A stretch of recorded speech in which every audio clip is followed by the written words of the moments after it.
On Mr. Hegseth. Tomorrow's hearing with Pete Hegseth is a good example of why a thorough and tough nominations process is so important. Mr. Hegseth is Donald Trump's pick to be Secretary of Defense, arguably the most important position in the entire cabinet. If confirmed, Mr. Hegseth will oversee a workforce of over 3 million people and handle issues of life and death on a regular basis. His job will be to keep our troops safe and keep our country safe. If there's any cabinet position that ought to have a steady and drama-free individual, it is certainly Secretary of Defense. Unfortunately, Mr. Hegseth's background is deeply troubling, to put it generously. We all have read reports about his radical views, his alleged excessive drinking, the allegations about sexual assault, and his failures in the financial stewardship of multiple organizations. These are such serious allegations for such an important job.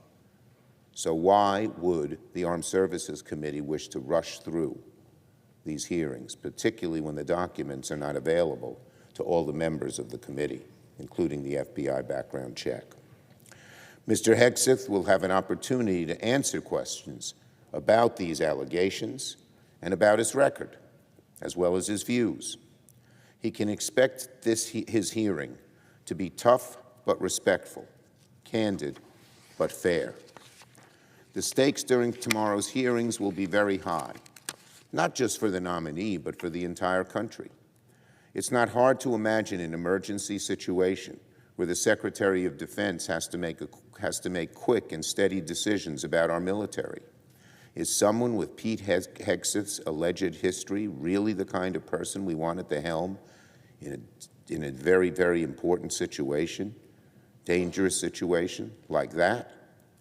Is that really in the best interests of American safety? That's something senators should ask themselves during tomorrow's hearing. And of course, they should ask Mr. Hegseth questions about it. When it comes to a job like Secretary of Defense, there can be zero question, zero, that the nominee is up for the job. Unfortunately, Mr. Hegseth's record leaves too many unanswered questions. Let's hope we get real answers and real documentation before anyone votes for Mr. Hegseth for Secretary of Defense.